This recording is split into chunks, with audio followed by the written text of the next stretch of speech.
డబ్బు, అనారోగ్యం, ఉద్యోగం, వ్యాపారం అప్పులతో బాధపడుతున్నారా? వెంటనే జేకేఆర్ గురువు గారికి కాల్ చేసి అపాయింట్మెంట్ తీసుకోండి.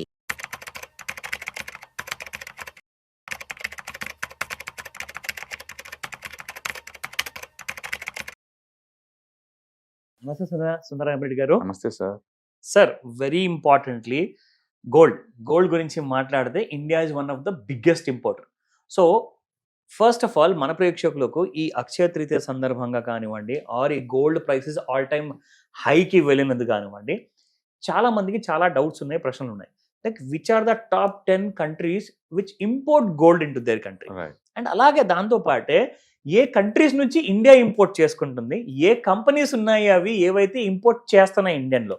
సో మన Indian government rules regulations follow అవుతూ వైట్ లో అంటే లీగల్ గా పద్ధతిలో తీసుకొస్తున్న ఇంపోర్ట్ చేసుకుంటున్న కంపెనీస్ అండ్ దాంతో పాటు టాప్ 10 కంట్రీస్ చెప్పండి సార్. సో ఈ గోల్డ్ ని బాగా ఇంపోర్ట్ చేస్తున్నది ఏషియాలో ఉన్న కంట్రీస్ చాలా ఎక్కువ అండి. ప్రపంచంలో నెంబర్ 1 అంటే స్విట్జర్లాండ్. వాళ్ళు ఇంపోర్ట్ చేసుకున్నది $98 బిలియన్ వర్త్ అండి. One of the biggest gold importers. But అదే టైంలో ఎక్స్పోర్ట్స్ కూడా వాళ్ళు. ఎందుకంటే ఆర్నమెంట్స్ అక్కడ నుంచి మ్యానుఫ్యాక్చరింగ్ చేసి పంపిస్తూ ఉంటారు అన్ని కంట్రీస్ కి. అంటే స్విట్జర్లాండ్ చాలా కంట్రీస్ తోటి ఫ్రీ ట్రేడ్ అగ్రిమెంట్స్ ఉన్నాయి అనమాట. అందుకని ట్యాక్స్ లేకుండానే ఇంపోర్ట్ ఎక్స్పోర్ట్ చేసుకుంటూ ఉంటుంది. సూపర్. ద వరల్డ్ లో నెంబర్ 1 కంపెనీ గోల్డ్ ఇంపోర్ట్స్ లో స్విట్జర్లాండ్. అలాగే ఎక్స్పోర్ట్స్ లో కూడా ద బెస్ట్ ఉంటుంది.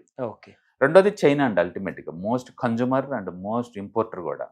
ఎంత అంటే ఆల్మోస్ట్ $76 బిలియన్. గ్రేట్. చైనా వాళ్ళు ఇంపోర్ట్ చేసుకుంటారు. And third one United Kingdom అండి, యూకే. $42 బిలియన్.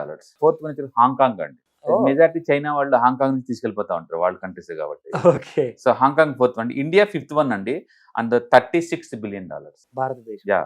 మన ఇండియన్ కరెన్సీ చెప్పాలంటే 5 లక్షల కోట్ల వర్త్ గోల్డ్ మనం ఇంపోర్ట్ చేసుకుంటాం. 5 లక్షల రూపాయలు కాదు, 5 లక్షల కోట్లు. యాక్చువల్ టోటల్ ఇంపోర్ట్ బిల్లో గోల్డ్ బిల్లు ఆల్మోస్ట్ 9% వస్తుంది అంటే ఊహించుకోండి. చాలా పెద్ద భారం. టోటల్ చాలా పెద్ద భారం, ఎక్స్చేంజ్ చాలా పెద్ద భారం అంటే. లిటరలీ చెప్పాలంటే 800 టన్నులు గోల్డ్ ఇంపోర్ట్ చేసుకుంటాం. 800 టన్నులు అంటే అది కన్జ్యూమ్డ్ అయిపోతుంది.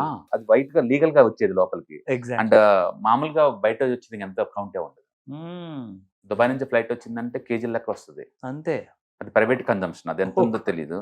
అంటే వరల్డ్ గోల్డ్ కౌన్సిల్ ప్రకారం 24,000 టన్నులు ఉంటుందని చెప్పి లెక్క అనమాట. బట్ ఎవరు చెప్పగలుగుతారు? ఎందుకంటే హరప్ప నాగరికత నుంచి ఇప్పుడు దాకా ఉన్న గోల్డ్ ఎవరికి లెక్కలు ఉన్నాయి? అవి లెక్కలేం లేదు, అన్లిమిటెడ్ గోల్డ్ అంతే. బట్ లీగల్ గా మాత్రం గోల్డ్ ఇంపోర్ట్ చేసుకునేది 36 బిలియన్ అండి. వరల్డ్ అని 5th biggest imported country gold imports. 5th biggest 5 lakh crores. అవును. టోటల్ ఇంపోర్ట్స్ బిల్లో మన బిల్లోనే 9% ఆల్రెడీ లేదు ఒకటే. నెక్స్ట్ టర్కీ అండి, అండ్ గోల్డ్ లో $20 బిలియన్ ఇంపోర్ట్ చేసుకుంటారు. Next Singapore $17 billion. చాలా చిన్న కంట్రీ. యాక్చువల్లీ లాస్ట్ ఇయర్ మనం ఇంపోర్ట్ చేసుకున్నట్లు సింగపూర్ నుంచి గోల్డ్ చాలా ఎక్కువ. సింగపూర్ గోల్డ్ చాలా popular. Light weight gold ornaments లో చాలా పాపులర్. దుబాయ్ అంతా ఈవెన్ సింగపూర్ అదే రేంజ్ లో వస్తుంది గోల్డ్ ఇంటి. ఇంట్రెస్టింగ్. చాలా మంది అక్కడ చూస్తానికి వెళ్తారు, పనిలో పని అది తీసుకుని వస్తారు. ఈవెన్ మన యాపిల్ ఫోన్ లో తీసుకుంటే ఇండియాలో కొంటే నీకు 1 lakh అయింది, అక్కడ నీకు 70,000 దొరుకుతుంది, తక్కువ ట్యాక్సెస్ కాబట్టి. అందుకని చాలా పాపులర్ అనమాట. ఇటేమో దుబాయ్, అటు వెళ్తేనేమో సింగపూర్. గోల్డ్ కంపల్సరీ టూరిస్టులకి తెచ్చుకోవాలి. నెక్స్ట్ యునైటెడ్ అరబ్ ఎమిరేట్స్ అండి, $15 బిలియన్. అక్కడ స్టెప్ తీసుకుని ఇండియాకి వద్దు అనమాట. Right. Next Thailand and $11 billion. Next Germany అండి, $10 బిలియన్. మొత్తం ప్రపంచంలో టాప్ 10 కంపెనీస్ ఇవన్నమాట. First Switzerland, China, United Kingdom, Hong Kong, India, Turkey, Singapore, United Arab Emirates, Thailand and Germany అనమాట.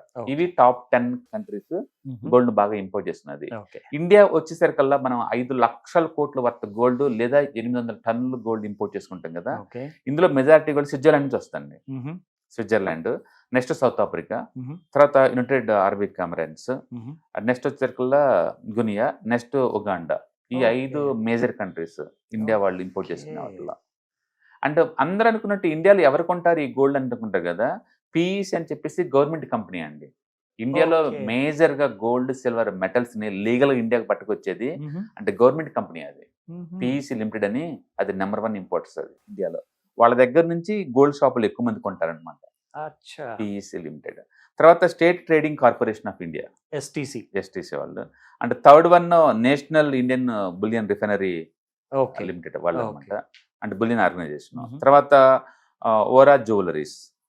నెక్స్ట్ వచ్చే Heera gold imports and exports. తర్వాత Alif stores and Radhika jewellers and classic metals and State Trading Corporation of India and Sona exports and Divine consumers, వీళ్ళు top 10 importers అనమాట ఇండియాకి వచ్చే gold మనం తీసుకున్నది.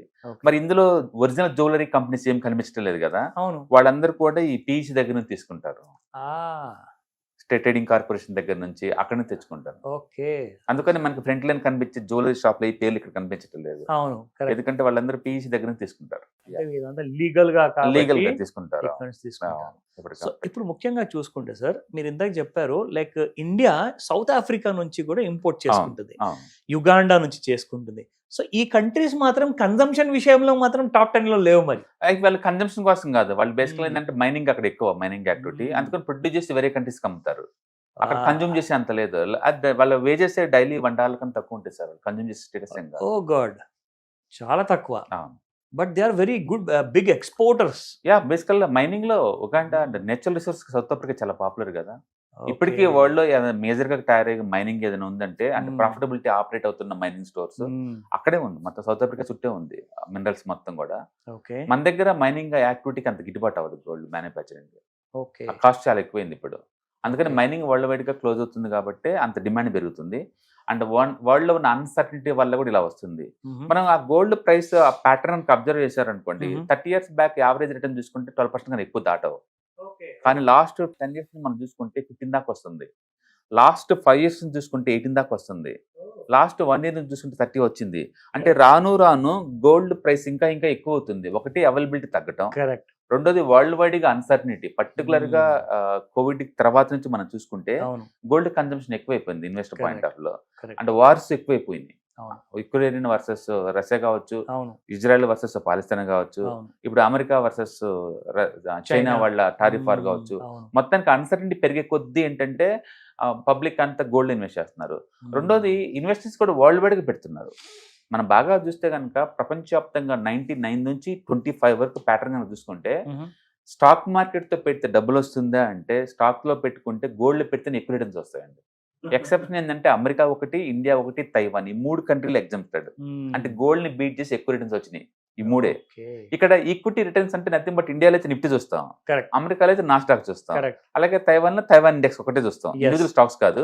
ఈ 3 మాత్రమే గోల్డ్ బీట్ చేసి 2-3% ఎక్స్ట్రా వచ్చినాయి అంతే. బట్ మిగతా కంట్రీలో ఏది కూడా ఫ్రంట్ లైన్ ఇండెక్స్ 8 బీట్ చేయలేవు అంతే. ఈవెన్ టర్కీలో కూడా gold is the major asset, stock equity కాదు. ఈవెన్ చైనాలో కూడా ఈక్విటీస్ కావు, ఇట్స్ గోల్డ్. ఇంట్రెస్టింగ్. అందుకని చాలా కంట్రీస్ లో వాళ్ళ మేజర్ అసెట్ క్లాస్ ఏంటంటే గోల్డ్ అనమాట. అందుకని గోల్డ్ మీద అంత మోజు ఎక్కువ. మనం ఇండియాలో మ్యారేజ్ సీజన్ కాబట్టి గోల్డ్ పెరిగిందేమో అనుకుంటాం. గోల్డ్ అనేది యూనివర్సల్ మెటల్ అండి, అన్ని చోట్ల అందరూ ఇన్వెస్ట్ చేస్తారు గోల్డ్. వరల్డ్ వల్ల, వరల్డ్ కన్జంప్షన్ వల్ల, ఆ డాలర్ లో ప్రైస్ మూవ్మెంట్ వల్ల, పర్టికులర్ లాస్ట్ 2 years నుంచి సెంట్రల్ బ్యాంక్స్ హెవీగా ఇన్వెస్ట్ చేస్తున్నాయి.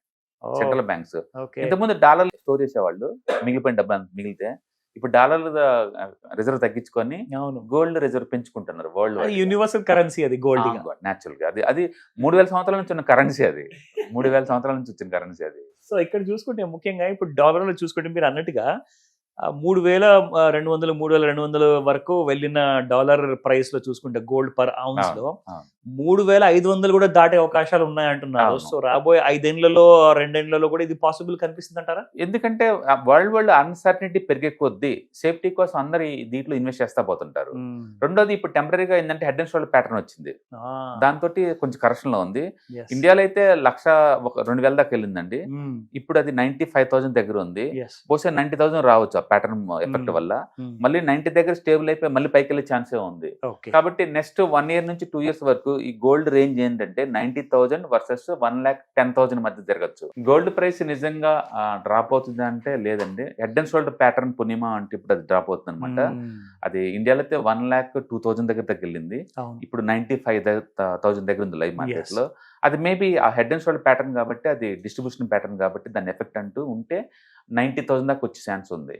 అక్కడ మళ్ళీ కన్సాలిడేట్ అయిపోయి మళ్ళీ పైకి వెళ్ళే ఛాన్సే ఎక్కువ ఉంటుంది, ఎందుకంటే వరల్డ్ అన్సర్టన్ అంతే ఉంది కాబట్టి. అందుకని నెక్స్ట్ 1 year నుంచి 2 years వరకు గోల్డ్ రేంజ్ ఏంటంటే 90,000 వర్సెస్ 1,10,000 మధ్య రొటేట్ అయ్యే ఛాన్స్ ఉంది.